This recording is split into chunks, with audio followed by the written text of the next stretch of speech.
Everybody, my name is Carl Merith, And I'm Maham Hayat. and we are some of the gastroenterology fellows at the University of Oklahoma Health Sciences Center.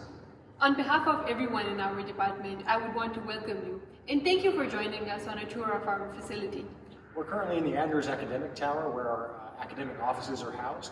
And so we're going to start the tour off by taking you guys up to the 7th floor and showing you around our offices.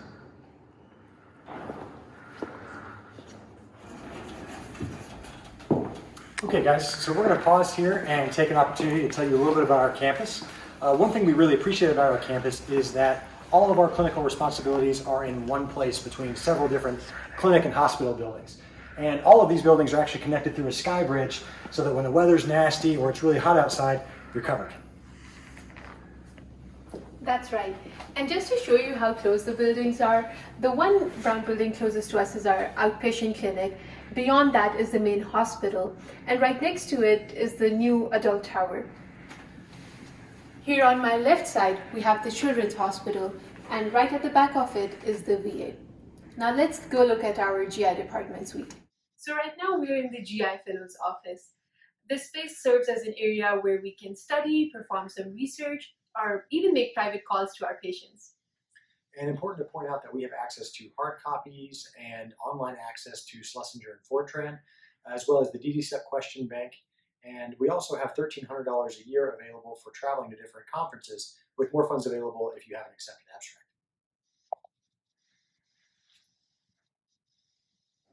Right down the hall here, we have our boardroom. This is where we meet with Dr. Tierney every quarter here for a feedback session we call the PD Cafe. This is where we discuss the state of the program, what areas there are for improvement, and us fellows, we really appreciate it. How about we now head over to our outpatient clinic?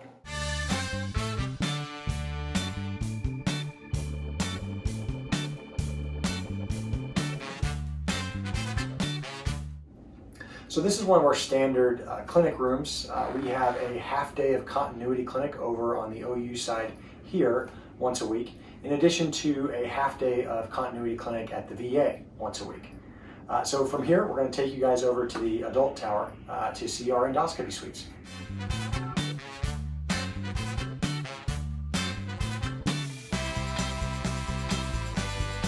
Okay, so this is one of our dictation rooms, an area that we have dedicated to rounding, and immediately adjacent to this is one of our 2 advanced endoscopy rooms that are equipped for fluoroscopy. We'll do anything from EUS, ERCP to even balloon enteroscopy. And because we don't have an advanced fellow, our general fellows have very good access for those interested to get in on some of these advanced procedures. Right down the hall, we have a couple of rooms that are dedicated to our monitored anesthesia care and our moderate sedation rooms for more generalized procedures. We have very good numbers. On average, our fellows graduate having done about 500 EGDs, in addition to about 700 colonoscopies. So we get a fair bit of experience as well. So guys, this right here is our standard endoscopy suite. We do cases with moderate sedation here, whereas the room next door is dedicated to monitored anesthesia care, with the option of general anesthesia always available if need be. Let's walk over to our endoscopy workroom. We stock our scopes here. We use Olympus 190 for both upper endoscopy and colonoscopy. We have probation for documentation, and we have excellent support staff, nurses, technicians who are available 24/7, who set up our travel cards for us and process our scopes after our procedures are done, even if it's in the middle of the night. Now we're going to go upstairs real quick to show you what the general floor of our hospital looks like. Alright guys, so this is one of our hospital floors. The hospital itself comprises of 680 beds with around 82 ICU beds. But with the construction of the new adult tower, we should have an additional 144 beds, 32 OR suites, and actually new ICUs as well. All right, so this is one of our typical ER rooms. For the sake of patient privacy, we obviously can't show you the busy ER behind you, but there are 34 beds here in the ER with an additional 10 observation beds. Additionally, OU is a level 1 trauma, so we have a trauma bay, brings a lot of patients in. And we are occasionally asked to do procedures down here, and obviously we evaluate patients pretty frequently down here as new consults. All right, guys, so this is one of our 3 cafeterias on campus between here, the VA, and the Children's Hospital, which also includes Starbucks and Subway as well. Pretty standard fare here. We have a salad bar, a grill, and some prepackaged foods. And we get $240 a quarter to spend between the 3 of them. So now we're going to take a walk over to the Children's Hospital and show you that.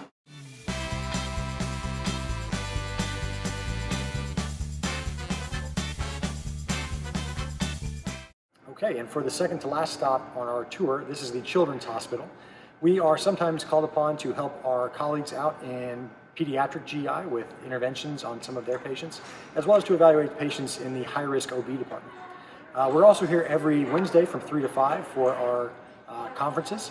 That includes pathophysiology, liver case files, IBD case files, as well as core conferences and presentations made by our faculty.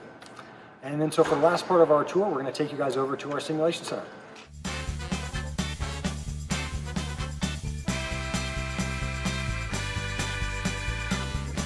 Hey guys, I'm Zaid Hanafi. I'm one of the third-year gastroenterology fellows at OU. And I'm Blair Kirkpatrick. I'm one of the second-year gastroenterology fellows. We want to pause right now while we're in the simulation center and talk about a few things that we weren't able to before. Because of video restrictions at the VA, we were not able to show that to you. So I just wanted to highlight some points about our VA training. It does play a very significant role in our training as gastroenterologists here at OU. We get bread and butter screening and surveillance, outpatient endoscopy, EGDs, and colonoscopies. Get a very robust number there, and so that plays a critical role in our training as endoscopists. But also, at the VA, we have our consult service as well as our outpatient continuity clinic, which plays a significant role in our training as GI clinicians.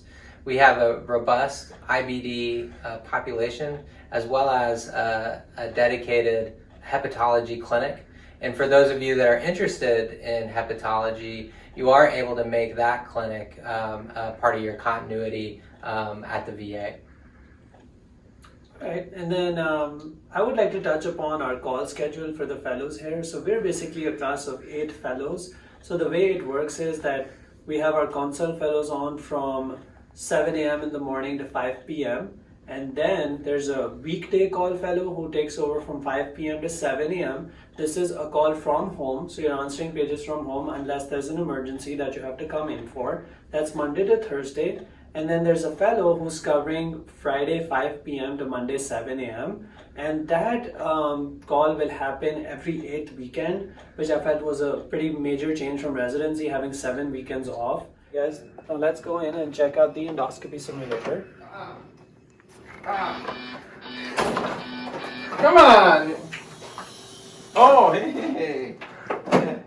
Guys, I didn't catch you there. I was just practicing my skills on the skills center here.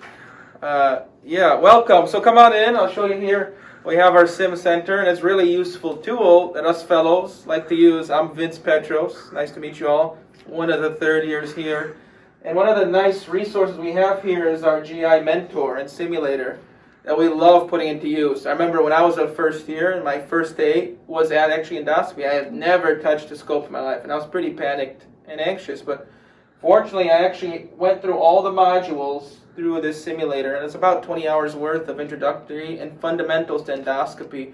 It is exquisitely sensitive and useful to our needs as new trainees. Particularly myself would never handled an endoscopy scope or any of the materials and tools we actually commonly encounter in day-to-day practice. So I found that to be immensely helpful. And one of the great things, not only having 24/7 access to the simulator lab here with your badge that our program funds and pays for, to complete all these modules, we actually have half days on Mondays where the latter half or the entire afternoon is protected time to have and spend here and dedicate that training to get in some hours to become a little more well acquainted. And I found that really helpful in getting my bearings down about handling, tip control, fine-tuning these skills. That really does expedite and help facilitate acquiring these new, naive endoscopic skills going forward. And in fact, our center's been one of the centers that has put out a good amount of research demonstrating how quickly and much more efficiently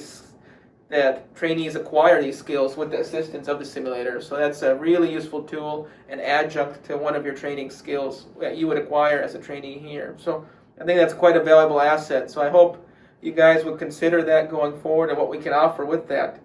And anything else, I'd be happy to discuss. Feel free to reach out to us. I think I'll catch you guys in a later clip, in fact, later on this video. So I'll see you guys shortly. I'll just get back to my balloon popping that I like to do in my leisure time. Okay, so.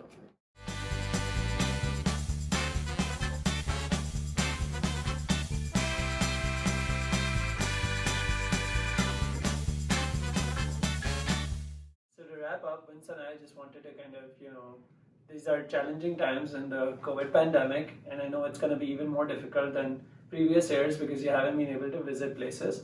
So we thought at the end of this tour, we'd give you some idea about why we both chose this place, and I've been a resident here, so why I continued on at OU. So the big thing is, I would firstly want to touch upon Oklahoma City itself as a place because I think that was a big decision for me. And it's been an extremely warm and welcoming place for my family. You'd be surprised at the food options and the entertainment options, which hopefully we'll have again soon, but that have been available for us. Generally, Oklahoma is a very friendly place, and so it's always made me feel like this is home. I know, speaking for myself, when I was looking for a program is a place that was going to be able to equip me for my goals and achieve my career goals of becoming a board-certified, competent, and expert gastroenterologist. And now it's crazy to think we're actually entering our conclusion of the final year of training to see where we came from. And that's just mind-boggling to see this journey to be on. And it's truly a worthy one. And anything in life that's worthy, you have to really devote yourself. And we've come this far in medical training. And so it is truly remarkable. I don't feel that I would have been able to achieve that without support of my better half here and my better half at home. And that's the beauty of it, is we truly are a family. And looking for a program, I'll speak for myself. I was looking for a place where I could be a great fellow and a great father, and a great fellow and a great husband. And having children, him and myself, I don't think I would have been able to do and achieve both of those anywhere else. And that's truly what sets us apart, is the exquisite work-life balance. You can attain your career professional goals and truly be there for those that matter to you most and not have to pick or choose between one or the other. You can truly have both, and that is what I feel sets us apart. And as you pointed out, Zed, we truly have leaders in the field and experts in every discipline and niche in GI, and to be able to learn and train and have them as our mentors is just unparalleled. And the way I see it is, I honestly and truthfully think that we're the greatest kept secret between the coasts and in the heartland, and that shouldn't be the case. And the secret's on the verge of breaking out, and I'm very happy we found such a prized possession here. And the metropolitan area, as you pointed out, Zed, is an amazing place to raise a family and truly plant roots, and the rich quality of life with well over a million people here. So this isn't just middle of nowhere. There's 1.5 million people in the metropolitan area. So all the amenities we've grown accustomed to enjoy, you can truly see a seat out here. Right. And enjoy the best of all worlds and not have to pick and choose or sacrifice one or the other, because I don't feel anything's been neglected. My career, my family, my loved ones, and we truly have a special family here. And I hope that if you consider that, you would consider joining this family, and we'd love to hear more from you guys. And I look forward to meeting you guys, regretfully under the conditions currently, but virtually, and then hopefully in the long term going forward. So feel free to reach out to us anytime.